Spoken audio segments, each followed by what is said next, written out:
transfert d'argent. Je peux maintenant envoyer de l'argent grâce à mon cellulaire, mon ordinateur portable en quelques minutes et en quelques clics, ce qui fait que je gagne beaucoup de temps. Pour procéder à votre transfert d'argent, c'est très simple. Il vous suffit d'avoir en main votre carte Colosso, de vous rendre sur la page d'accueil du site web Colosso, d'entrer le pays duquel vous envoyez l'argent, le pays de réception ainsi que le montant à envoyer. Vous cliquez sur Envoyer, vous êtes dirigé sur une deuxième page où vous entrez le numéro de votre carte Colosso, votre nom, prénom, numéro de téléphone et profession. Vous entrez aussi les informations du destinataire, donc nom, prénom, numéro de téléphone et mode de réception. Vous vérifiez que toutes les informations sont correctes. Vous cliquez sur Confirmer et Envoyer et une page s'affiche vous indiquant que votre transfert a été complété et que vous recevrez un texto dès que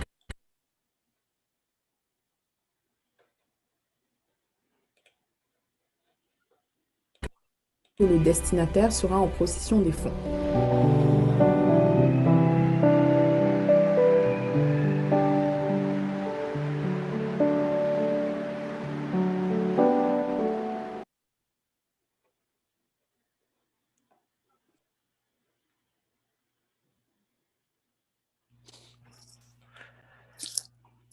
Bon, les gens arrivent tranquillement.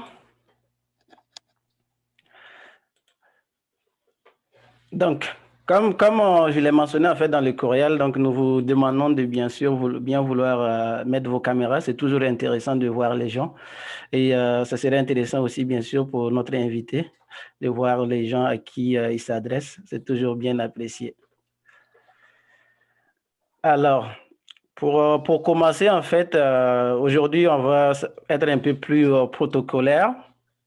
Donc, je commence en vous informant en fait que Ingrid, qui était notre animatrice, en fait, nous quitte pour d'autres projets. Mais nous tenons vraiment à remercier sincèrement pour tout le bon service en fait qui a été rendu. Vous l'aurez bien sûr qu'elle a rendu un énorme service à Afterwork Afro depuis le début. Donc vraiment, Ingrid, merci beaucoup. Je te laisse la parole pour dire un mot à ton audience. Oui, quelques secondes là, pour vous remercier, pour te remercier, toi qui es là, puis toi qui aussi qui écoute dans Facebook.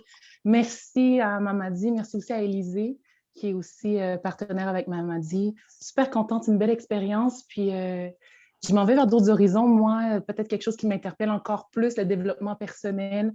J'étudie en ce moment pour devenir coach certifié en programmation neurolinguistique. Puis j'ai moi-même je suis en train de bâtir ma propre communauté, The Sharing is Growing Community.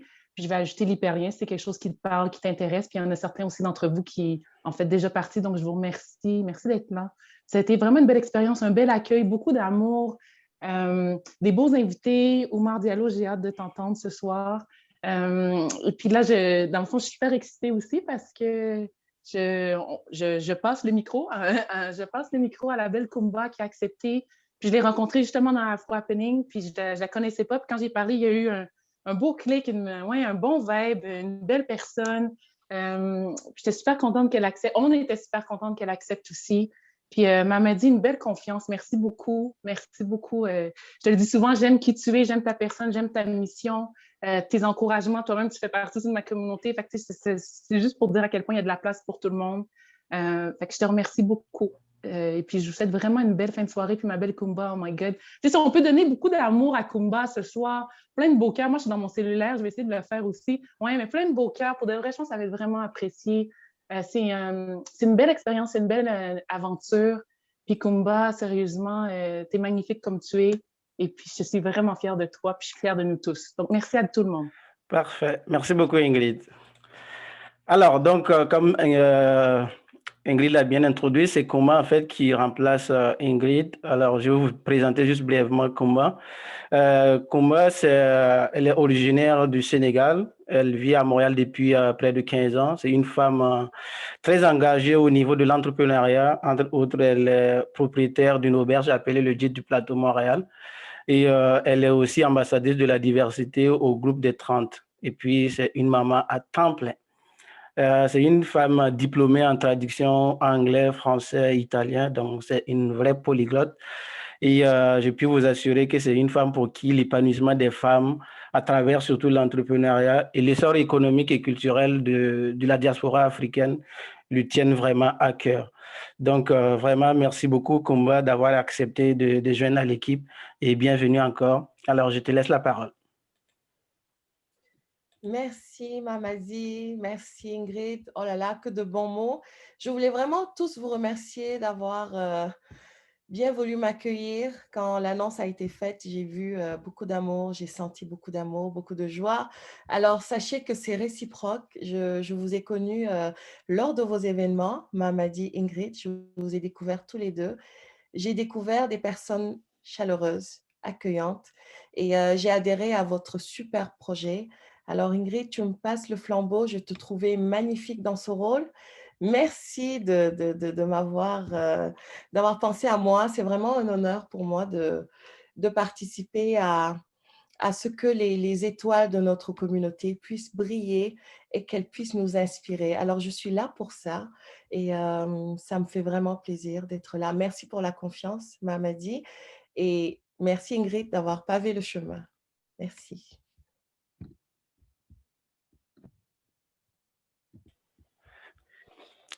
Alors, donc, pour commencer, comme d'habitude, en fait, je rappelle, c'est quoi Afro Happening? En fait, Afro Happening, c'est une plateforme qui vise à être la référence, en fait, pour les événements afro à travers le monde. Ça, c'est de la vision, en fait.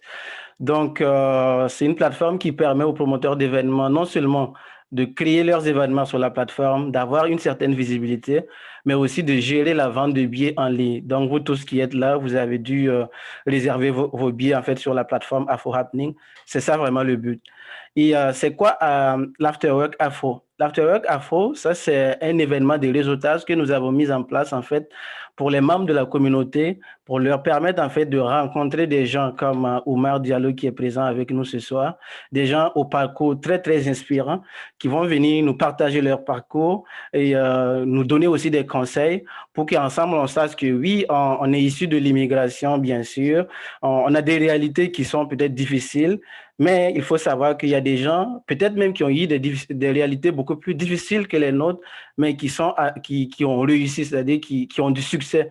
C'est juste pour dire que il n'y a pas de fatalité. On peut aller là où on veut, pourvu qu'on a le courage et on a aussi les bonnes personnes en fait qui puissent nous soutenir. C'est-à-dire des gens comme des Omar qui sont des références comme ça de la communauté. Donc Afterwork Afro, c'est vraiment ça le but, c'est d'inspirer les membres de la communauté.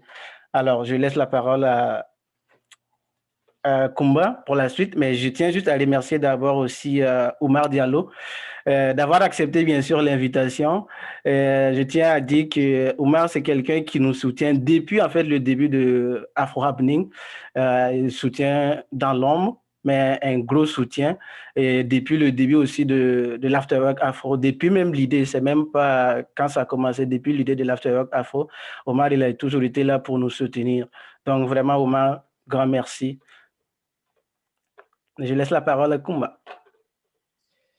Merci Mamadi. Alors, moi, je suis vraiment votre animatrice. Je suis aussi à votre service pour transmettre vos questions. On est là pour se faire inspirer. On est là pour écouter un parcours. Notre invité est là également pour partager ses réussites, son parcours, ses réflexions. Et moi, je serai là pour vraiment transmettre vos questions. Alors, n'hésitez pas à me transmettre vos questions. Donc, mon nom, Kumba Animatrice. Et je ferai de mon mieux pour justement les transmettre à notre invité. Alors, on est environ 45 personnes. Je vois des visages, je vois que vous avez vraiment tous hâte qu'on commence, n'est-ce pas? Oumar, je te souhaite la bienvenue. Merci d'avoir accepté cette invitation. J'ai été impressionnée par ton parcours quand je faisais le travail de savoir qui tu étais, ce que tu as fait. J'ai été vraiment émerveillée par tout ce que tu as pu accomplir jusque-là. Et bien sûr, je ne peux pas parler de tout. Il a fallu que je fasse un tri, que j'aille à l'essentiel. Alors, s'il y a des choses dans ton parcours que tu aimerais rajouter, n'hésite pas à la fin je te donne tu as carte blanche. Voilà. Donc, Oumar, tu es un citoyen du monde. Tu es né au Niger, tu as vécu ton enfance à Vienne, tu as fait des études en France et tu as décidé de poser tes valises au Québec. Tu es également polyglotte, comme tout grand homme, tu sais converser dans plusieurs langues. Tu parles le djerma, tu parles le français, l'anglais, l'allemand et l'espagnol. Et Oumar, tu as une instruction solide. Ton parcours est impressionnant, tu aimes apprendre. Et les faits saillants, en fait, de ton parcours, je souligne l'ENA à Paris et ton bac en sciences politiques et économiques à l'Université de Montréal. Tu es un professionnel aguerri, mon cher Oumar. Tu es directeur FinTech et Innovation à l'AMF, l'Autorité des marchés financiers. Tu possèdes plus de 12 ans d'expérience en analyse stratégique, gestion des risques et technologies financières. Et bien sûr, avec un tel parcours, tu as occupé des postes de responsabilité dans pas mal d'institutions, parmi lesquelles la Banque Laurentienne, l'ONUDI, qui est l'Organisation des Nations Unies pour le développement industriel. Et comme tout leader, tu es reconnu par tes pairs. Tu as bénéficié de plusieurs distinctions, parmi lesquelles Arista. Tu as été également lauréat de l'histoire du mois des Noirs en 2020 et tu as eu un prix, donc Excellence Québec, et tu es également jeune leader international du Québec. Alors, avec tout cela, on pourrait croire que tu vas t'arrêter là, mais non. Tu es un homme engagé, tu aimes redonner, servir la communauté. Tu as été président du REPAF, donc le réseau des entrepreneurs et professionnels africains. Tu es également sur le CA, tu sièges sur le CA du Port de Montréal et tu es à Concertation Montréal, donc dans des lieux décisifs de gouvernance ici à Montréal. Alors, ton dernier, je dirais ton dernier engagement, et non le moindre, Oumar, tu es un homme comblé, le papa d'un beau garçon. Et nous te félicitons pour ce beau parcours, Oumar. Tu es jeune et j'ai vraiment envie de te dire que tu fais notre fierté. Alors, nous sommes heureux de t'avoir parmi nous ce soir. Et est-ce que tu es prêt à nous inspirer, Oumar? Merci, Kumba. Je suis vraiment très, très, très ému par tes mots. Merci de tout cœur. Merci Mamadi aussi et Ingrid, que j'ai pas eu l'occasion de rencontrer en fait, mais je te félicite vraiment pour tout ton engagement et merci d'avoir passé le flambeau à Kumba. Donc voilà, en tout cas, je suis très touché, très honoré et quand Mamadi m'a dit, bah, écoute, j'aimerais bien que tu passes donc pour un after work de Afro Happening, j'étais là, bah, écoute, c'est promis, je vais le faire, tu vois, mais donne-moi un peu de temps pour arranger les choses, etc. Et voilà, ça se passe aujourd'hui. Donc, je suis vraiment très heureux d'être ce soir parmi vous. Et oui, c'est sûr, j'ai un parcours, mais j'en suis sûr que toutes les personnes aujourd'hui autour de cette table virtuelle ont également des parcours très inspirants parce que rien que le fait d'immigrer, le fait de choisir un nouveau pays, c'est déjà quelque chose en soi. Donc, je sais que vous avez tous quelque chose d'unique. Donc, voilà. Et je parlerai un peu de ça. En fait, qu'est-ce qui, moi, m'a amené à faire certains choix, en fait, dans ma vie, dans mon parcours. La chance que j'ai eue dans certaines circonstances, les défis que je vais à relever. Et voilà. Et surtout, ce soir, j'aimerais aussi beaucoup vous entendre. Donc, si vous avez des questions, etc., n'hésitez pas à les écrire à Kumba. Et Kumba va essayer de les manager comme elle peut pour que je puisse les répondre de la meilleure façon. Voilà. Merci, Oumar. Alors moi, je vais commencer avec une question. C'est sûr que quand on lit ton parcours, on voit quelqu'un d'exigeant et j'ai envie de dire une culture de l'excellence. Et du coup, j'aimerais savoir d'où ça te vient. Est-ce que c'est quelque chose, ce parcours-là, est-ce que tu l'as toujours visualisé? Donc, ça veut dire que tu l'as construit parce que tu en avais une pleine conscience? Ou est-ce que c'est une éducation? Peux-tu nous dire un peu d'où vient cette motivation de toujours être parmi les meilleurs? Moi, je dirais que c'est plusieurs facteurs en fait qui rentrent en jeu. Je dirais que vraiment le socle, c'est l'éducation. C'est vraiment le bagage que mes parents m'ont transmis en fait. Et ça, c'est vraiment très important. Donc, moi, pour faire simple, je suis né au Niger, mais j'ai quitté le Niger tout petit. Donc, j'étais un bébé de 6 mois quand j'ai quitté le Niger. Et ma famille s'est installée à Vienne en Autriche. Et Et en fait, l'histoire de mon père, surtout, c'était quelqu'un qui, à l'époque, je vous parle des années 60, là, donc avant les indépendances, euh, il vient du village, en village Peul. Euh, il s'est battu, en fait, pour s'en sortir, à partir d'un petit village Peul au Niger. Il a eu la possibilité d'avoir une bourse pour étudier d'abord en Allemagne. C'est comme ça qu'il est arrivé en Allemagne. Et ensuite, il a terminé son doctorat en Autriche. Donc, tout ça explique pourquoi, finalement, ma famille s'est retrouvée en Autriche. Et on a toujours eu à la maison cette notion que nous sommes des privilégiés. Le fait d'avoir quitté le Niger, de vivre en Autriche, qui est un pays relativement riche, en fait. Donc, j'ai toujours compris que tu n'as pas, d'une certaine façon, le droit d'être là, relax, et se dire, OK, c'est bon. Non. Tes cousins qui sont encore au pays n'ont pas les mêmes possibilités, n'ont pas les mêmes chances.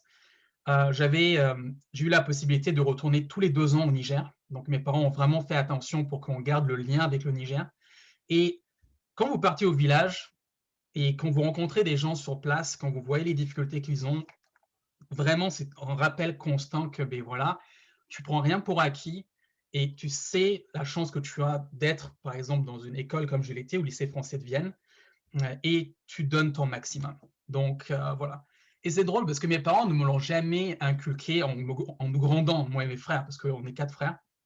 Ça a plutôt été toujours euh, en non-dit. Souvent, ça arrive dans les familles africaines. Les parents ne disent pas les choses, mais on sait c'est quoi les attentes.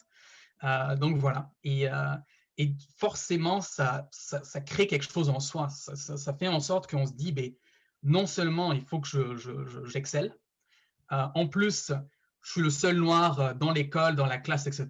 Donc, c'est pas forcément intéressant d'être tagué comme le pitre ou le cancre. Donc, voilà. Alors, on réfléchit bien, on focus ses efforts sur ce qu'on sait bien faire et on fonce. Voilà. J'entends de très belles valeurs dans l'éducation qu'on t'a donnée. J'entends un parcours, mais impressionnant quand on voit, quand je t'entends dire village, quand je vois le parcours de tes parents, je me dis, tu viens quand même de loin, Oumar. Et du coup, comment tu as fait pour déjouer au fait les obstacles de ce jeune enfant qui arrive en Autriche, à Vienne, et qui doit justement faire ses preuves. Mais non seulement ça, chercher à s'adapter, mais arriver à dépasser les autres. C'est assez impressionnant. Qu'est-ce que tu as dû rassembler en toi comme force, comme énergie, comme stratégie pour y arriver? Beaucoup de... déjà, à la base, beaucoup en sens profond, en fait, déjà de curiosité. C'est-à-dire qu'à la base, je suis quelqu'un de curieux. Et aussi, cette notion d'adaptation, comme tu l'as mentionné. Moi, mes parents ont dû apprendre l'allemand from scratch. Ils ne parlaient pas un seul mot d'allemand. Évidemment, ils sont francophones, donc le français était là, mais ce n'était pas la langue parlée dehors. Donc, rien que mes parents, déjà, ont dû s'adapter, ont dû apprendre l'allemand. Ils ont appris aussi l'anglais dans la foulée. Mais dans mon cas, j'ai déjà toujours été curieux à la base et je me suis toujours dit, ben, le monde ne se limite pas à l'Autriche. L'Autriche est quand même un pays relativement conservateur. Ça veut dire qu'il il y a des traditions qui sont héritées de l'Empire austro-hongrois, etc. Mais c'est un pays relativement conservateur. J'ai compris très rapidement, tout jeune, que si je veux arriver à avoir un impact quelconque, en fait, il faut que je me donne les outils, les moyens. Et je sais que l'école va me donner ça. Je sais que ce que mes profs m'enseignent, même si je n'aime pas certains profs, il faut que je l'acquière. Mais il faut que je sois curieux moi-même pour savoir ce qui se passe ailleurs. Donc, quand j'étais adolescent, je n'hésitais pas à lire, par exemple, beaucoup de livres sur le mouvement des Noirs aux États-Unis. Ça, c'était quelque chose qu'on ne parlait pas du tout, on ne parlait pas de ça en Autriche. Donc, j'ai lu sur les Malcolm X, les Martin Luther King, etc. Évidemment, j'écoutais aussi beaucoup de hip-hop. Donc, j'étais versé là-dedans, mais j'étais aussi versé dans le côté curiosité plus nerdy, dans le sens où j'ai toujours aimé la science et j'ai toujours aimé ce genre de choses. J'ai toujours aimé aussi un peu le côté informatique, programmation, etc.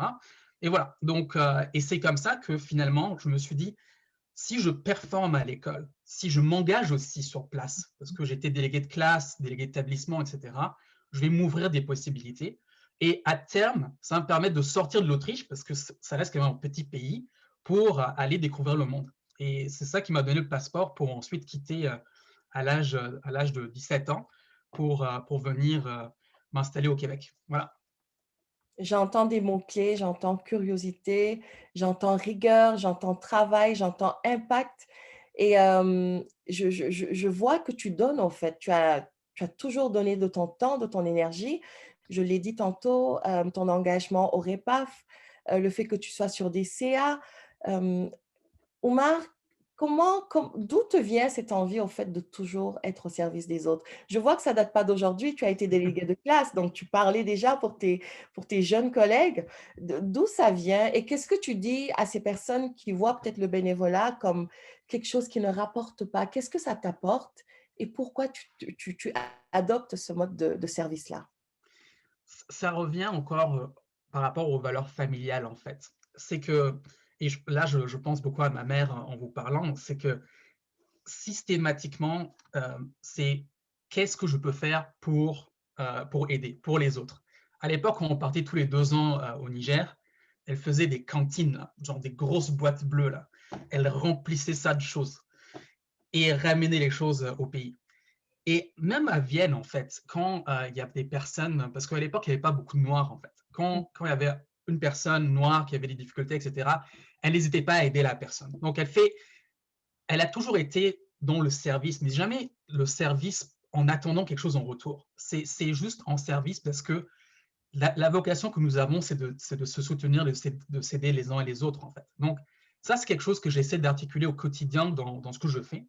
Et, et l'autre chose aussi, c'est que à travers mes actions, que ce soit au niveau professionnel et communautaire, je veux vraiment apporter ma contribution pour que la société avance.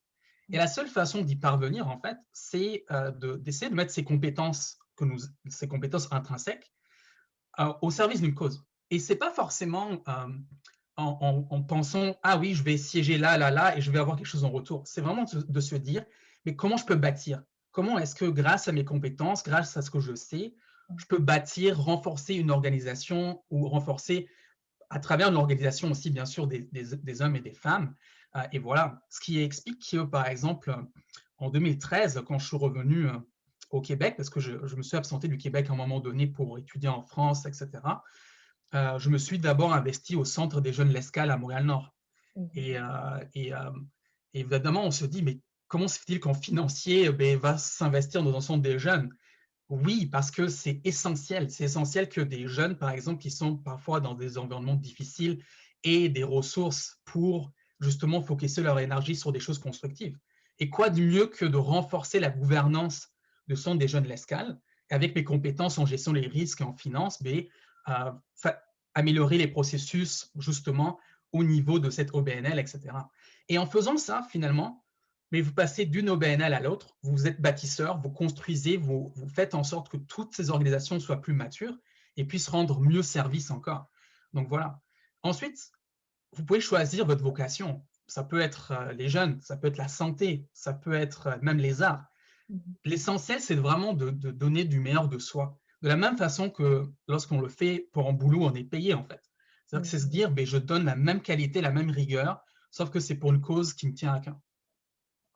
Mais au fait, ce que j'entends aussi, c'est que le bénévolat, c'est vraiment payant. Oui. Et justement, en parlant de tes engagements, tu choisis bien tes engagements, Oumar. Je vois que c'est pas fait au hasard. Et du coup, j'aimerais savoir en ce moment, avec ce qui se passe au port de Montréal, pourrais-tu nous dire un peu, parce que là, ça fait l'actualité, ça fait les manchettes, et on est privilégié d'avoir quelqu'un de l'intérieur qui peut nous en parler. Peux-tu nous partager cette expérience? Mais en Et les- fait, je suis déjà très honoré et privilégié de siéger sur le CA du port de Montréal. C'est le deuxième port en importance du Canada. Et certainement, plusieurs personnes d'entre vous viennent parfois de pays côtiers, donc vous savez à quel point un port est un poumon économique, en fait, et à quel point c'est stratégique. J'ai été déjà très touché qu'on m'a considéré l'année passée pour me nommer sur ce CA. Et en fait, ce que la mairesse m'avait dit à l'époque quand ils ont finalement recommandé, parce que c'est une compétence, en fait, c'est multi-juridictionnel, donc c'est compétences municipales, provinciales et fédérales. Et ils m'ont dit, écoute, nous te voulons là parce qu'on a vu ton parcours. On a vu qu'à travers toutes les OBNL, toutes les organisations où tu t'es engagé, tu as toujours été dans renforcer ces organisations. En plus, tu as des compétences professionnelles, mais tu travailles à l'AMF, etc. On a besoin de ce genre de profil, de ce genre de compétences sur le CA du port. Et en fait, j'ai été nommé à une période assez intéressante parce que c'est une période où l'ancienne PDG partait à la retraite, Sylvie Vachon, et en même temps, il se trouvait que la pandémie est arrivée, il y avait aussi les enjeux de grève, etc. Donc, en gros, j'arrive sur un CA qui avait des gros enjeux à gérer, et c'est drôle parce que j'ai même pas eu le temps de me préparer, entre guillemets, c'était le baptême du feu direct. J'ai été nommé en mars 2020, il y avait déjà eu le blocage ferroviaire, parce qu'il y avait un blocage ferroviaire des Autochtones. Et voilà, donc tout de suite, en fait, j'ai quand même eu les ressources, l'expérience nécessaire pour rapidement avoir une input et contribuer, en fait, autour de la table. Et voilà, et ça continue jusqu'au jour d'aujourd'hui. Il y a bien sûr cette question de grève, les négociations qui sont en cours, etc. Je pense que vous lisez les médias, mais on espère que finalement, il y aura une entente. Mais ça vous fait vraiment découvrir l'importance des chaînes logistiques à travers le monde, comment tout est lié. C'est encore un rappel qui montre qu'on a besoin d'absolument tout pour qu'une société fonctionne. À travers le port, bien sûr, vous avez des marchandises essentielles, y compris du cargo utilisé pour lutter contre la pandémie qui arrive. Et moi, ce que j'aime bien aussi avec le côté fintech et innovation, c'est que eux-mêmes, au sein du port, ils implémentent l'intelligence artificielle, par exemple, pour identifier du cargo prioritaire, pour faire en sorte que ce cargo sorte plus vite. Donc, il y a des choses très intéressantes, mais surtout autour de la table, vous discutez avec des gens très seniors, et ce qui est bien, c'est se dire, OK, j'ai toutes ces compétences, mais en plus, je suis issu de la diversité, et voilà. Mais surtout, je suis issu de la diversité en mettant l'excellence comme benchmark. Donc, voilà. C'est vraiment très inspirant. Merci pour ta générosité, Omar. Alors, j'ai des questions. Apparemment, on a envie de savoir le secret.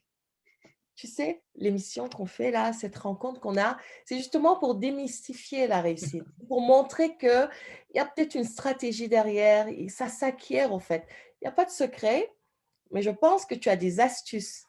Et là, il y a une question, il y en a même 2 que je reçois, pour en fait que tu nous détailles année par année finalement, si tu peux, hein, c'est une manière de le dire, mais dans les détails vraiment, comment tu as fait pour arriver aussi vite au sommet? Parce qu'on trouve que tu as un parcours impressionnant, Oumar. Alors, comment, pratico-pratique, l'étudiant qui arrive ici, au Québec, arrive à accomplir autant de choses en si peu de temps? En fait, j'ai toujours eu une idée. En fait, et vraiment, c'est peut-être une recommandation que j'ai, en fait. C'est un peu comme lorsque vous êtes dans une voiture et vous avez le GPS. C'est important au moins de mettre une destination dans votre GPS. Donc, j'ai envie d'aller à ville X, par exemple Ottawa. Je prends ça comme exemple. Ça va vous proposer différents itinéraires. Mais au moins, vous avez une idée de où est-ce que vous voulez aller. En général, moi, j'ai toujours une idée d'où est-ce que je voulais aller. En fait, à la base, j'ai toujours su que je voulais travailler au niveau, c'est pour ça que j'ai fait un bac en économie et politique, j'ai toujours su que j'aimerais travailler pour encadrer l'économie, pour faire en sorte que l'économie fonctionne mieux et soit plus juste. Ça a toujours été quelque chose à la base. Donc ça, mais évidemment, au début, ce n'était pas clair comment. C'est-à-dire que ce n'était pas clair à travers quel véhicule, comment. Et quand j'étais étudiant à l'Université de Montréal à l'époque, je me suis dit, bon, je sais que j'ai envie de travailler dans quelque chose qui encadre l'économie pour la rendre meilleure, plus juste, plus équitable. Comment y parvenir? Donc, j'avais fait des stages à l'époque. Je m'étais impliqué aussi sur le campus. J'avais fait différentes choses. Et j'avais eu l'occasion, quand j'ai terminé mon bac à l'Université de Montréal, de faire un stage à l'ONUDI. Donc, on commence par un stage non payé. Et à partir de ce moment-là, je me suis dit, c'est intéressant ces organisations internationales qui font des choses, qui essaient, bon, elles sont critiquées pour différentes raisons, mais c'est intéressant. Et je me suis toujours dit, depuis cette époque, que tôt ou tard, j'aimerais travailler pour soit un régulateur, soit une organisation internationale, mais être quelqu'un qui aura du leadership dans ce domaine, en fait. Et voilà, et finalement, quand vous savez plus ou moins où est-ce que vous voulez aller, même si vous avez mis le GPS et que le GPS parfois vous donne des détours, etc., au moins vous savez que c'est ça la destination. Je veux arriver là. Et ensuite, vous naviguez. Ça veut dire que parfois, il y aura des ralentissements, parfois, il y aura des bouchons. OK, il faut patienter. OK, d'accord, je vais dépasser un tel. Non, non, non. Bref, mais vous ne le faites pas tout seul. Vous le faites accompagné. Et c'est ça que j'aimerais vous dire ce soir. C'est que je n'ai jamais hésité à demander de l'aide. Je n'ai jamais hésité à demander parfois à des personnes plus âgées de me mentorer, en fait, de me donner des conseils. Parce que même si j'ai mis le GPS avec la destination, j'avais une idée où est-ce que je voulais aller, mais parfois, tu es là, le GPS bug, là, je ne sais pas qu'est-ce qui se passe là. Donc, est-ce que je l'éteins, je me pose, voilà, je discute avec quelqu'un, j'ouvre la carte là, lui, il a fait comment, etc. Ça, c'est important parce que ça vous permet, en fait, d'une certaine façon, de compresser le temps. C'est-à-dire que d'éviter certaines erreurs, en fait, et d'être plus efficace dans où est-ce que vous investissez vos énergies et vos efforts. Et voilà. Et j'ai aussi très, très bien su que pour avoir certains rôles, certains postes, notamment au niveau des régulateurs internationaux, mais il faut un certain bagage, il faut certaines compétences. Donc vous vous donnez comme objectif, OK, je veux exercer le poste de directeur X, Y, Z dans telle compagnie. Vous savez que ça demande tel diplôme, telle compétence, etc. Allez chercher ces compétences et ces diplômes. Allez chercher l'expérience qui est requise. Si on vous dit, on a besoin de 10 ans d'expérience dans telle affaire, allez trouver un moyen pour chercher ces choses. Et ensuite, au fur et à mesure, en développant, bien sûr, en travaillant de façon correcte, en ayant des bonnes références, en livrant la marchandise à chaque fois, en se faisant bien entourer, mais c'est là où des opportunités se matérialisent, en fait. Et voilà. Justement, tu touches un point au fait qui est important parce que tu as parlé des éléments de la réussite. Donc, d'être accompagné, j'ai entendu le mot aide, demander de l'aide, avoir des mentors. Euh, Comment tu as choisi tes mentors, Oumar? Si demain, par exemple, je veux appliquer cette recette et je me dis, tiens, je veux peut-être avoir des coachs, je veux avoir des mentors, quels sont les critères, toi, qui étaient importants pour toi et comment tu les choisissais? En fait, c'est beaucoup une question de valeur. Je reviens encore là-dessus. La plupart des mentors que j'ai me ressemblent en fait en termes de valeur. Parfois, c'est des hommes blancs, des femmes blanches ou des personnes asiatiques, etc. J'ai vraiment toutes les couleurs de peau, toutes les nationalités en fait. Mais c'est des gens qui en fait me rejoignent énormément en termes de valeurs en fait, et qui ont des valeurs similaires qui m'animent.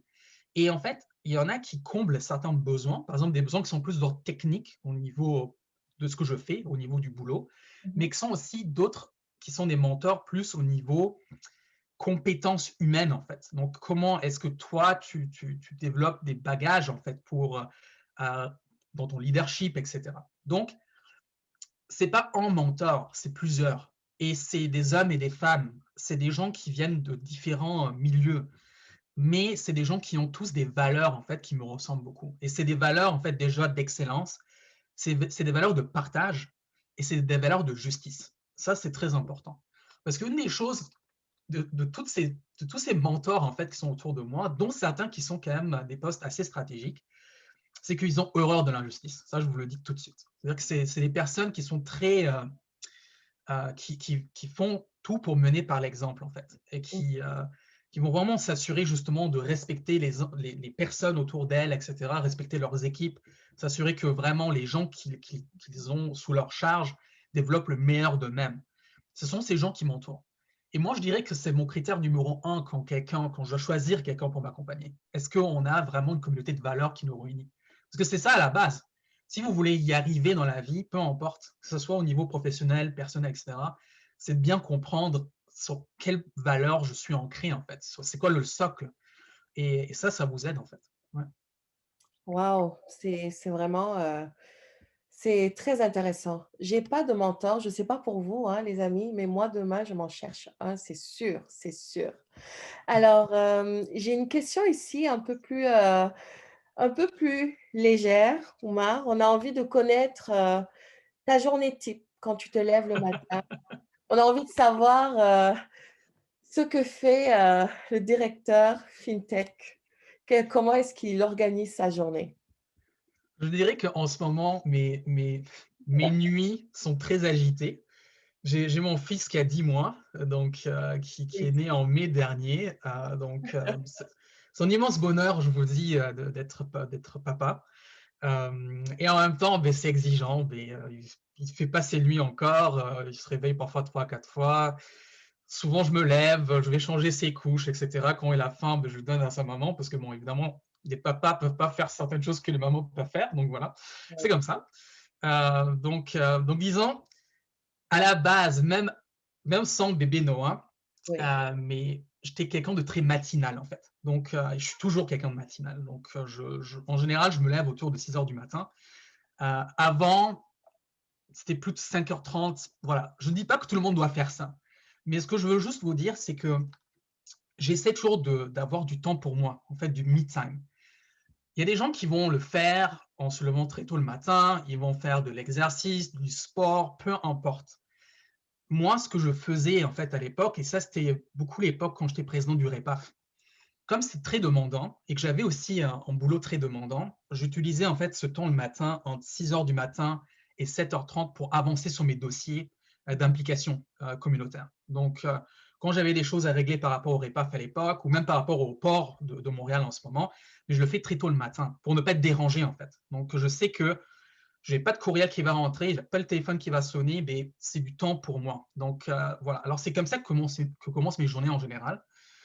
En tant que directeur FinTech et innovation, souvent, je suis sur des comités internationaux parce que je préside certains comités internationaux dans le domaine FinTech. Parfois, je dois discuter avec l'Australie, Singapour, etc. Donc, nos appels téléphoniques commencent parfois à 7h30 du matin, 7h. Donc, ça me force déjà à être debout tôt.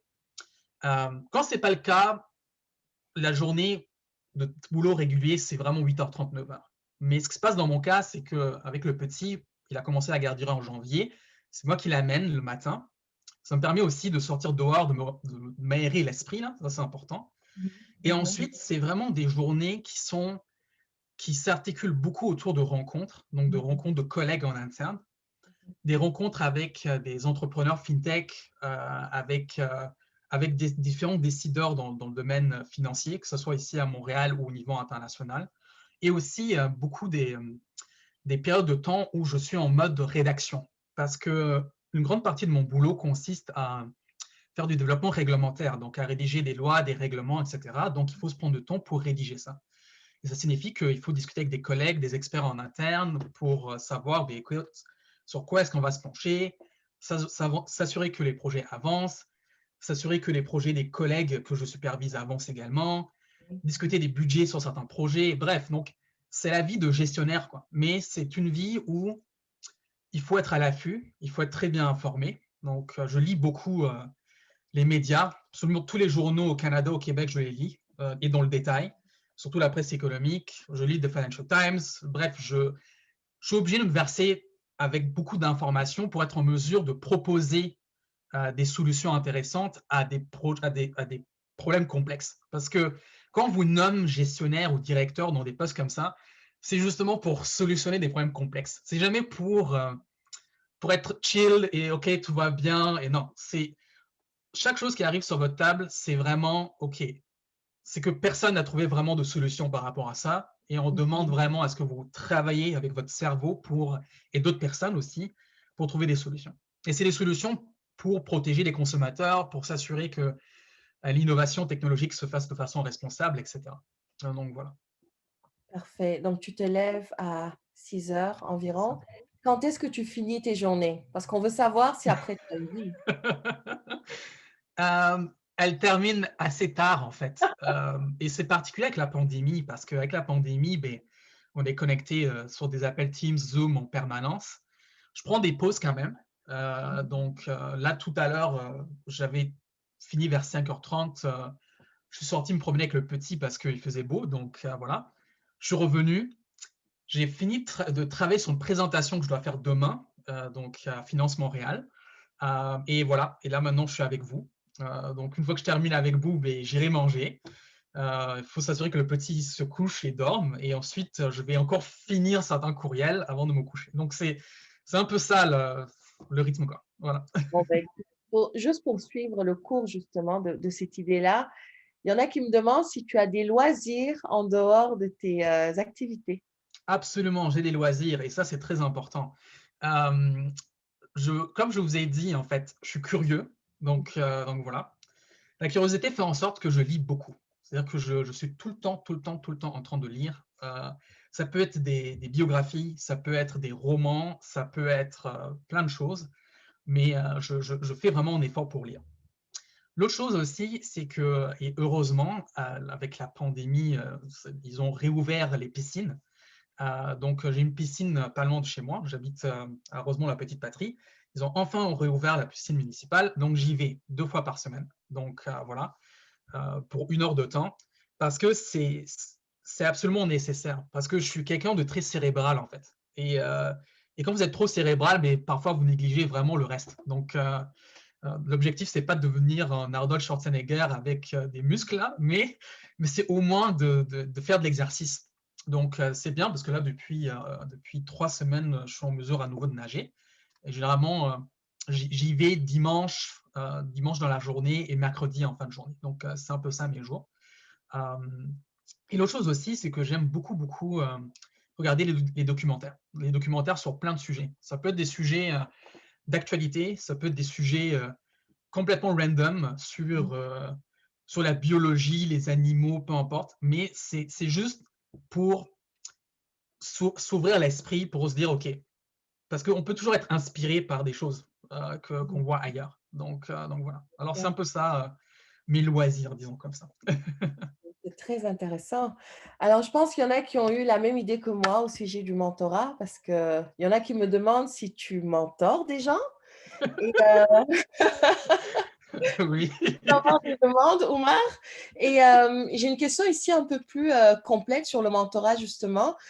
Alors, apparemment, il faut apporter quelque chose aussi. Il ne faut pas juste demander au mentor, il faut aussi apporter quelque chose en tant que mentoré.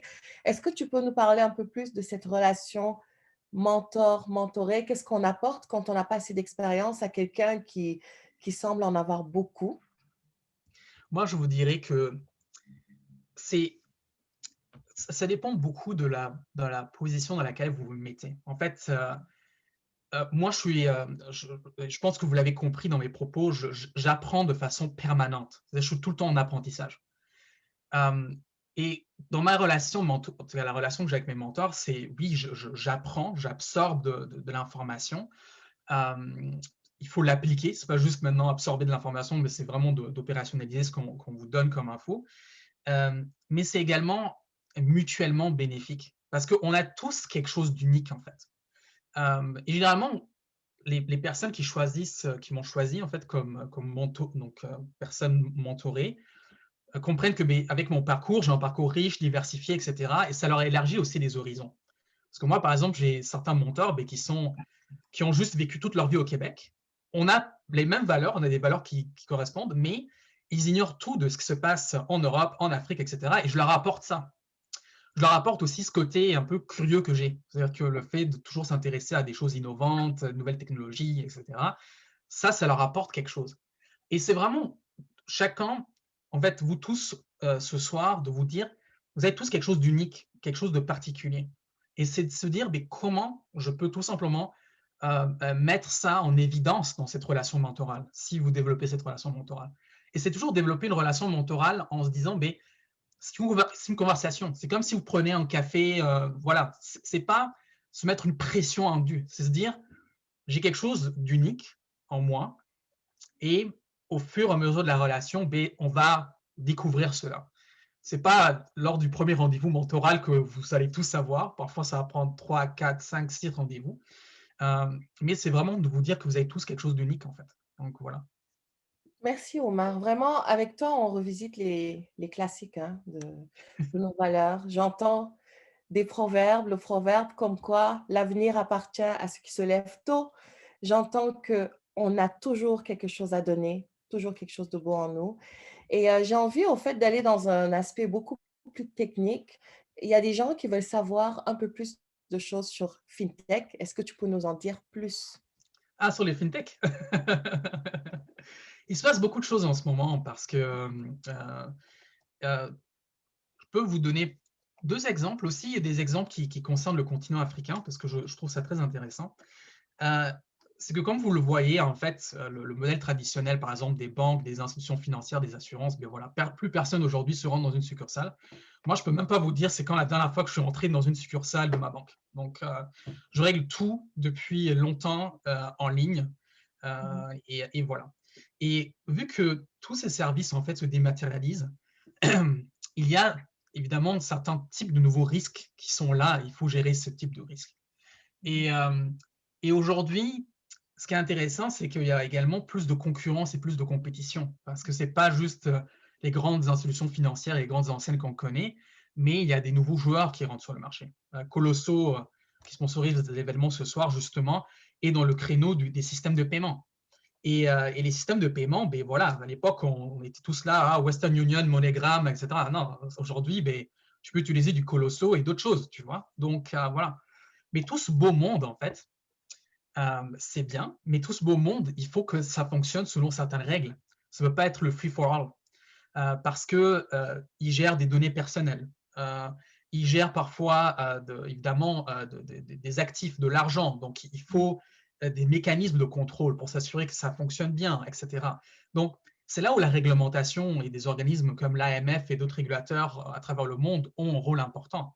Parce que c'est bien d'avoir de la compétition, de l'innovation, etc., mais il faut toujours que ça se fasse en protégeant les consommateurs et les investisseurs. Et ce qui est intéressant aujourd'hui au niveau du continent africain, c'est que quand vous regardez les investissements en private equity sur le continent, la première, en fait, le premier domaine dans lequel on investit massivement, en tout cas les fonds de private equity, c'est dans les fintechs. Parce que les fintechs, vous avez des applications en système de paiement, vous avez des applications fintech dans le domaine de l'assurance, c'est des insurtech. Vous avez des applications d'identité numérique, donc c'est large. Et le continent africain, en fait, est tellement marché porteur à cause de la démographie, mais à cause aussi de tout ce qu'il y a à faire, que de plus en plus de personnes s'intéressent à ces sujets en fait sur le continent, et ça bouge beaucoup. Par exemple, le Ghana a sorti récemment un texte réglementaire extrêmement intéressant sur le crowdfunding, parce que le crowdfunding, on le voit ici avec le GoFundMe, etc. Le GoFundMe, il est encadré par des lois et des règlements ici au Canada, mais on veut faire aussi des GoFundMe à travers le continent. Et justement, le Ghana a développé un cadre réglementaire très intéressant dans le crowdfunding pour justement développer des équivalents de GoFundMe, mais au Ghana. Et donc ça, c'est des exemples de tout ce qui est faisable au niveau de la FinTech. Et je vous dis, je peux vous faire en exposer pendant 2 heures de temps. Donc, voilà. Alors, justement, Omar, le sujet passionne. Là, j'ai tellement de questions. J'aimerais d'avance m'excuser auprès des personnes qui ne pourront pas avoir la réponse à leurs questions parce qu'on n'aura peut-être pas le temps de répondre à toutes les questions que vous avez. Mais Omar nous a promis de rester pour quelques rondes. Et pour les chanceux, si vous avez des questions, n'hésitez pas à les poser à Omar. Alors, juste parce que là, tu viens d'évoquer là notre continent, la mère patrie, et j'ai reçu des questions par rapport à ça. Et certaines personnes aimeraient savoir, au fait, quelle peut être la contribution positive de la diaspora, justement, à travers les fintechs sur l'économie africaine. Tu as commencé déjà à en parler. Est-ce que tu peux développer ce point-là? Moi, je dirais que, et d'ailleurs, quand j'étais président du REPAF, j'ai beaucoup insisté là-dessus à l'époque, lors de ma présidence, c'est que chacun, selon ses compétences et ses talents, peut apporter quelque chose au continent. Moi, mon épouse, par exemple, elle est dans le domaine de la santé. Donc, elle aimerait beaucoup travailler à terme, en fait, sur tout ce qui est santé maternelle, etc. Parce que c'est un drame ce qui se passe au niveau de la santé maternelle dans le pays. Il y a des femmes qui meurent en couche, alors que si elles avaient les mêmes infrastructures, les mêmes infrastructures, les mêmes moyens qu'ici au Québec, ça ne serait pas le cas. Donc, elle, par exemple, c'est son cheval de bataille. Donc, elle travaille dans le domaine de l'épidémiologie, mais elle, à terme, elle aimerait faire ça. Elle aimerait faire quelque chose au Niger sur ce créneau. Ça peut être les fintechs, ça peut être au niveau même des enjeux d'urbanisme, parce que c'est des enjeux criants. Ça peut être au niveau de l'énergie, peu importe. C'est se dire que si vous avez des compétences, etc., c'est de voir dans quelle mesure est-ce que vous pouvez apporter une contribution constructive, en fait. Et c'est de choisir, en fait, ensuite votre véhicule. C'est de savoir, OK, quel est ce véhicule qui va me permettre d'apporter, en fait, d'arriver à apporter des résultats tangibles, en fait. C'est surtout ça. Parce que ce qui me gêne beaucoup, c'est que beaucoup de gens aiment les discours, etc. Mais ce n'est pas juste ça. C'est vraiment d'opérationnaliser, en fait, ce qu'on dit. OK, il y a des problèmes de santé maternelle dans un lieu X, Y, Z. C'est quoi les causes? Et allons-y. Allons trouver les root causes, réglons ça et assurons-nous que si on met en place quelque chose, que ce soit périn, en fait. Pas juste pour qu'on est là, mais qu'il y ait une relève d'autres personnes. Que ce soit en santé, en fintech, en politique, peu importe. C'est ça qui compte à la fin de la journée. C'est de dire, OK, j'ai des compétences, je développe des capacités. Développer des capacités, c'est faire en sorte qu'il y a des hommes et des femmes qu'on bâtit, en fait, et faire en sorte que finalement, ça continue. Peu importe la conjoncture, en fait. Et ça, c'est ça que j'ai comme message à donner, en fait. Ouais. C'est très intéressant. J'ai des questions qui se ressemblent un peu et au fait qui tournent autour des difficultés, Omar, que tu as pu rencontrer pendant ton parcours. Ouais. Et il y a une autre personne qui dit qu'il y a beaucoup d'afro-descendants dans le monde de la finance. Comment ça se fait qu'aujourd'hui, on n'en voit pas beaucoup dans des postes décisionnels dans le Québec Inc? Est-ce que tu aurais des pistes de réponse pour nous? Il y a plusieurs raisons. Et je pense que vous, comme moi, vous lisez, vous connaissez les chiffres, vous connaissez la réalité. Il y a des enjeux qui sont de nature structurelle, systémique, peu importe comment vous voulez le nommer. Et il y a aussi des enjeux liés à la façon dont les gens se positionnent, parce que tout est une question de positionnement. Ce que j'ai appris assez rapidement, c'est que peu importe l'endroit où vous travaillez, évidemment, il faut démontrer que, en guillemets, que vous méritez votre salaire, dans le sens où on vous paye pour quelque chose, mais ce n'est pas juste pour faire le service minimum. C'est important d'aller over and beyond. Ça veut dire, OK, on me demande de faire A, B, C, mais je vais faire A, B, C, je vais faire D, et je vais te montrer comment D peut te permettre de faciliter comment faire A, B, C pour tout le monde, en fait. Donc, c'est d'être dans une logique de se dire, je fournis ce qui est demandé, mais je fournis toujours une coche de plus. Et je bâtis des alliances, en fait. Je bâtis des alliances naturelles où les gens se disent, mais moi, je vais aller vers lui si jamais j'ai un problème important à régler, parce que lui, il aura toujours le truc qu'il faut, ou il aura le bon edge. Ça, c'est important. Et pour y arriver, en fait, ce n'est pas tant une question de couleur de peau ou quoi que ce soit. C'est vraiment une question de, je dirais, d'ouverture, de se dire que on va faire des choses, mais par moments, ça va bloquer. Et se dire qu'on est prêt à accepter du feedback aussi. Moi, j'ai des choses, par exemple, que j'ai proposées qui n'ont pas fonctionné. C'était des flops. Mais je me reprends, je rebondis. Et je le fais toujours avec humilité. C'est-à-dire que quand quelqu'un me donne du feedback, je sais, OK, il faut que je travaille là-dessus, et je vais travailler là-dessus, et je vais essayer d'être meilleur, ainsi de suite. Et quand les gens voient que vous êtes quelqu'un, d'une part, qui est ouvert, qui est prêt à prendre du feedback, qui est prêt à s'améliorer, et qui, dans tout ce qu'il fait, apporte des solutions concrètes et tangibles, mais forcément, vous avancez. Parce qu'on vous donne plus de responsabilités, on vous donne plus de projets complexes. Il y a des gens qui parlent de vous, et ensuite, ça ouvre des opportunités. Et après, finalement, on vous prend parce que vous êtes bon, vous êtes, et c'est pas juste parce que Oumar est un homme noir, c'est parce que voilà, il y a quelque chose là, c'est qu'il a travaillé, il nous apporte des solutions concrètes aux enjeux qu'on doit régler. Et moi, je dirais que j'ai eu des frustrations, j'ai eu à faire face parfois à des gens qui ne m'aimaient pas à cause de ma couleur de peau, etc. Parfois, les gens ne vont pas le verbaliser, mais les gens savent que tes résultats ou ce que tu fais parle plus fort que le reste. Et finalement, il y a toujours des gens qui vont vous appuyer, qui vont vous mener vers le haut. Il y a des gens qui m'ont bloqué, par exemple, pour des promotions, mais finalement, voilà, la promotion est arrivée et ils se sont mordus les doigts parce que tu n'as pas d'argument, tu vois ce que je veux dire. Donc voilà. Alors c'est ça que je peux vous dire.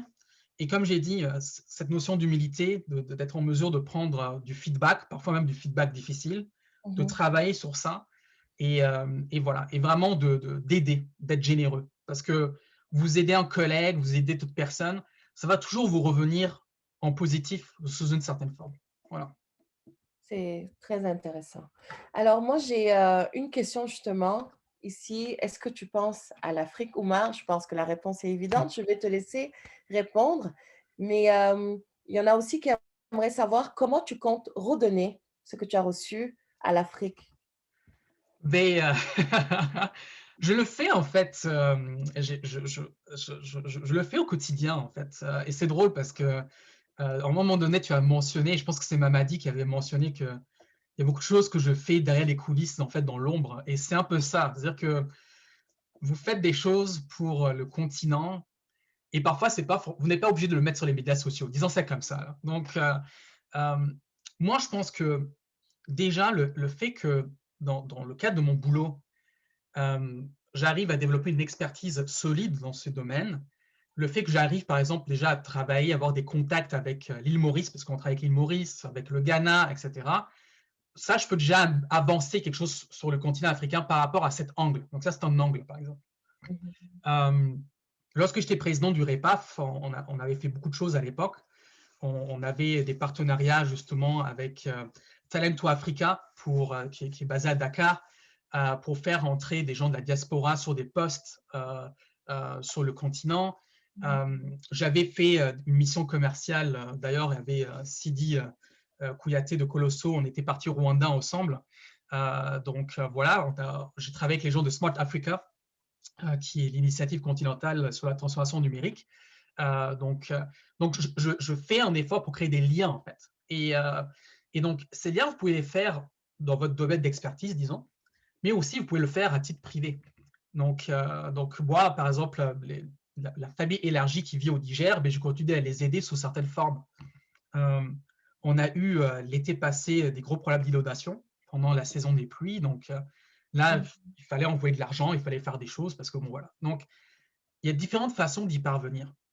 Mais c'est vraiment de vous poser la question, sous quel angle, comment, et vraiment avoir cette notion de résultat. C'est-à-dire se dire, j'aide, par exemple, mais j'aide pour que ça soit périn, en fait, et pas juste one shot, et bon, voilà, et l'argent est parti, par exemple. Donc, voilà. Donc, tu travailles pour l'Afrique et tu le fais à ta manière, sans pour autant le crier sur les toits. Et juste avant une autre question, j'aimerais dire de rester, qu'il y a la séance réseautage qui va suivre. Mais j'ai un très beau message ici et je vais citer le nom de la personne qui le dit. C'est Magat. Un très beau message, Oumar. Elle est impressionnée de te voir aussi loin. Elle espère qu'un jour, que tu deviendras le Premier ministre du Canada. Et elle dit que tu as tout ce qu'il faut. Quand je te dis que tu as des admirateurs, ce n'est pas faux. Merci beaucoup. Ça me touche beaucoup. Oui, c'est un très beau message. Alors, j'aimerais aller aussi à une autre question. Toujours, quand on parle de blocage, quand on parle de comment des fois les embûches se présentent, tu nous as montré comment est-ce que tu les contournes en un mot, le travail, la consistance. Ouais. Et justement, il y a une personne qui aimerait avoir ton avis sur Macky Sall et le fait qu'on ait bloqué justement, qu'on ait bloqué sa nomination à la tête de la Caisse de dépôt et placement du Québec. Est-ce que tu as quelque chose à nous partager sur cet exemple concret? Vous savez, je vais vous donner une analogie avec le sport. Parce que bon, dans mes passe-temps, de temps en temps, je regarde ce qui se passe au niveau du sport. Vu que j'ai grandi en Europe, je suis plus proche du soccer, au football, là, comme on dit en Europe. En tout cas, voilà, donc j'aime bien suivre ce qui se passe dans la Ligue des Champions. Donc voilà, donc justement, Ligue des Champions. Comme vous savez, il y a première division, deuxième division, etc. Donc lui, en fait, ce que je trouve très intéressant avec Macky Sall, et pour moi, c'est un modèle extraordinaire pour la communauté. Pas seulement pour la communauté, mais pour tout le monde. C'est quelqu'un qui est arrivé comme étudiant international, donc comme plusieurs personnes ici autour de la table ce soir, quelqu'un qui est arrivé comme étudiant international et qui est arrivé quasiment pour devenir le numéro 2 de la Caisse de dépôt et de placement du Québec. C'est quoi? 300 milliards de dollars d'actifs, c'est énorme. Là. Donc voilà. Et lui, c'est simple, c'est qu'il a eu une opportunité pour jouer en première division. Voyez-le comme ça. Ça veut dire qu'il part rejoindre un des plus grands fonds d'investissement au monde et il sera donc coprésident justement d'une des branches au niveau infrastructure là-bas. Et voilà. Donc, c'est vraiment quelqu'un, voyez-le comme ça, c'est quelqu'un qui vient de passer de deuxième division en première division. Et moi, je suis très content pour lui. Je peux même pas... je trouve que c'est super. Donc, voilà. Parfois, il y a des portes qui se ferment pour vous, mais parfois, il y a d'autres belles choses qui vous attendent, en fait. Et voilà. Et je pense que lui, c'est l'exemple parfait. C'est-à-dire que c'est quelqu'un, c'est dommage, il aurait pu rester au Québec ou au Canada, mais voilà, on l'a repêché en première division et maintenant il joue en première division. Donc maintenant, j'ai hâte de voir ça va donner quoi comme classement après. Voilà. C'était très imagé. On a tout compris. Merci pour ça. Il y a vraiment beaucoup d'encouragement, hein, beaucoup de beaux mots pour toi, vraiment, Omar. Il y a une question sur la crypto-monnaie. Ah, ok. Ah, est-ce que tu pourrais nous en dire un peu plus? Quelle est ta position, toi, par rapport à la crypto-monnaie? Mais déjà, ce qu'il faut savoir, c'est que les régulateurs sont technologiquement neutres. Un régulateur ne va jamais dire une technologie est meilleure que l'autre. Donc, nous, notre mantra, c'est de dire qu'on est technologiquement neutre. En ce qui concerne les crypto-monnaies, évidemment, il se passe beaucoup de choses en ce moment. Et pourquoi? C'est simple, c'est parce que le Bitcoin a atteint des sommets pour plein de raisons différentes. Une des raisons pourquoi les sommets sont atteints, c'est que de plus en plus d'investisseurs institutionnels ont de l'intérêt pour ce type d'actifs. Moi, ce que je vous dirais par rapport aux crypto-actifs, c'est que ce n'est pas là pour disparaître. C'est là pour rester. C'est là pour rester dans le paysage. Il n'y a pas que le Bitcoin, il y a d'autres déclinaisons. Il y a ce qu'on appelle aussi les stablecoins, donc des crypto-actifs qui sont adossés à des monnaies comme le dollar canadien, l'euro, etc. Vous entendrez de plus en plus parler des stablecoins parce qu'ils sont moins volatiles en fait. Donc ça peut avoir des applications intéressantes dans différents domaines. Et vous entendrez aussi de plus en plus parler de monnaie numérique de banque centrale parce qu'on s'aperçoit aussi que aujourd'hui, avec la création monétaire, donc les banques centrales passent beaucoup par les banques à charte pour en gros créer de la monnaie. Aujourd'hui, il est de plus en plus question de créer quasiment en fait en dollars canadiens numériques en fait que par exemple la Banque du Canada émettrait. Alors ça, il se passe beaucoup de choses dans ce domaine. Moi, je dirais de rester à l'affût et je dirais aussi de prendre ces précautions d'usage, c'est-à-dire que n'investissez pas dans quelque chose que vous ne comprenez pas et suivez aussi les recommandations que l'AMF ou d'autres régulateurs vous donnent. Justement, on a sur le site web de l'AMF toute une section qui porte sur les crypto-actifs, etc., les précautions à prendre si jamais vous avez de l'intérêt à investir là-dedans. Mais comme j'ai dit, il va se passer beaucoup de choses dans ce domaine. Et oui, ce que je trouve magnifique, c'est que la technologie vous permet de faire des choses extraordinaires. Maintenant, c'est à quel usage? Il y a des gens qui vont utiliser les cryptoactifs pour des bonnes raisons. Et malheureusement, il y a des gens qui peuvent utiliser les cryptoactifs pour des raisons criminelles, etc. Bref, voilà, donc pour cacher des traces, ainsi de suite. Et c'est là aussi où il y a des services d'enquête, etc., chez les régulateurs qui regardent tout ça. Voilà. Mais tout simplement pour vous dire, vous restez à l'affût et voilà. Merci pour cette explication sur la crypto-monnaie. Ici, j'ai Ibrahima qui te dit qu'il témoigne de ton engagement envers l'Afrique, qu'il te remercie pour tout ça. J'ai Diogène qui te dit bravo. J'ai, comment elle s'appelle alors ici, j'ai Béatrice qui te dit vas-y, tu es le meilleur. Donc vraiment, que de belles choses. J'aimerais que tu répondes à une question par rapport à ton futur, en fait. On sait d'où tu viens, on voit là où tu es aujourd'hui. On aimerait en savoir plus sur là où tu vas, Omar. Et tabler peut-être sur 5 ans. Moi, il y en a qui m'ont dit que tu serais à la BAD. La personne est là ce soir, elle va se reconnaître. Mais moi, il y en a une qui m'a dit, bon, c'est lui qui va être le directeur de la Banque africaine du développement. Dis-nous, où est-ce que tu vas être dans 5 ans? Honnêtement, j'ai pas une boule de cristal. Ce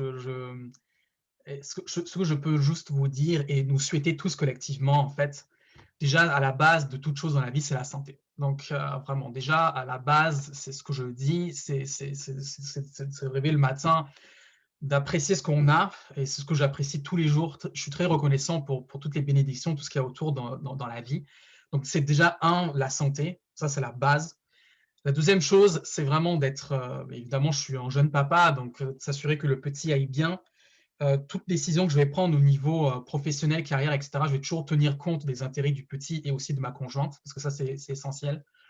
Et je vous dirais que c'est sûr que ça va être quelque chose dans les cordes de mes centres d'intérêt. Et c'est sûr que ça sera quelque chose qui va toucher forcément l'international. Mais maintenant, c'est certainement des décisions que je vais prendre en fonction bien sûr, des opportunités qui se présenteront le moment venu, mais aussi en me disant, est-ce que je pourrais apporter vraiment la meilleure contribution possible là-dessus? En fait, c'est ça. Il se peut que ça soit ici au Canada, il se peut que ça soit à l'AMF, il se peut que ça soit ailleurs, mais c'est se dire, voilà, à ce moment-là, avec le bagage que j'aurai acquis, mes compétences, qu'est-ce qui sera le mieux, en fait, également pour la famille. C'est vraiment ça dans l'équation. Donc, comme j'ai dit, je n'ai pas une boule de cristal, mais c'est un peu ça les paramètres. Voilà. Il est 20h08. J'ai envie d'entendre Mahamadi. Qu'est-ce qu'on fait? Il y a tellement de questions, c'est fou. Alors, je vais te résumer. Les gens adorent la discussion et il y en a un qui dit, Lionel, il a tellement bien résumé ça. Il y a Lionel qui parle de ton initiative, mais il y a surtout Abdul Karim qui dit, Oumar, en résumé, les mots sont l'excellence, le dynamisme, la persévérance, l'équité, la justice. Travailler bien sans complexe. Oh, c'est super. Moi, je rajouterais que tu es sage. En fait, ce que j'entends, c'est qu'il faut miser sur l'essentiel, sur les bonnes valeurs. On ne se trompe jamais. Et c'est vraiment ça qui fait de nous un homme universel, qui n'aime pas la justice, qui n'aime pas l'excellence. C'est vraiment très édifiant, Oumar. Qu'est-ce qu'on fait, Mamadi?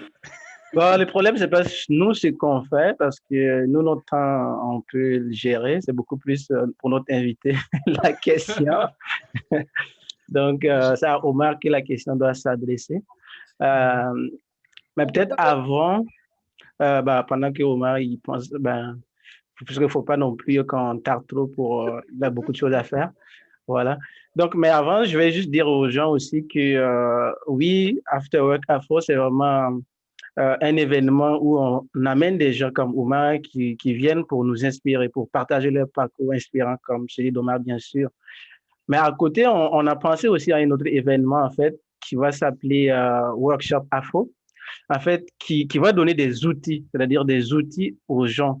C'est-à-dire, oui, de l'autre côté, on a des gens qui inspirent, mais d'un autre côté, on aura des experts dans différents domaines, comme supposons de la finance personnelle ou d'autres domaines précis, qui vont venir donner comme des ateliers qui vont vous fournir aussi des connaissances en fait concrètes. Donc, ça va se compléter. Et pour ça, on aimerait en fait sonder aussi votre intérêt. J'ai préparé un petit sondage que je vais lancer tout de suite pour que vous me dites en fait si c'est bon pour vous ou pas. Et si jamais vous serez prêt aussi à venir donner une formation, c'est-à-dire un atelier, parce qu'on sait que dans la communauté ici, il y a beaucoup de gens aussi qui ont de l'expertise. Donc, merci juste de nous l'indiquer aussi. Alors, je lance le sondage tout de suite. Vous me dites si vous le voyez. Oui. Parfait. Je le vois. Alors, on vous laisse quelques minutes pour Juste une minute là pour répondre, c'est bon.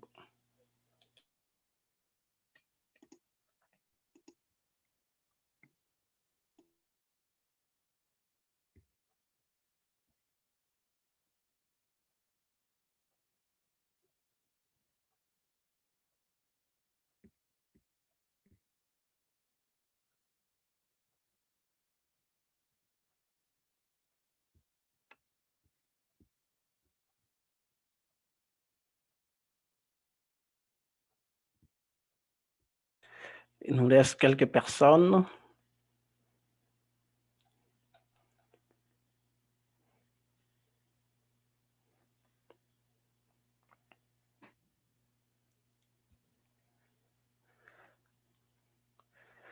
C'est très intéressant pour nous d'avoir votre feedback, en fait. Il en sera de même aussi après l'événement. On vous envoie un petit sondage. C'est toujours bien de répondre au sondage parce que c'est ça qui nous permet de nous améliorer et de connaître encore mieux vos intérêts pour mieux vous servir. Donc, nous y tenons vraiment à cœur.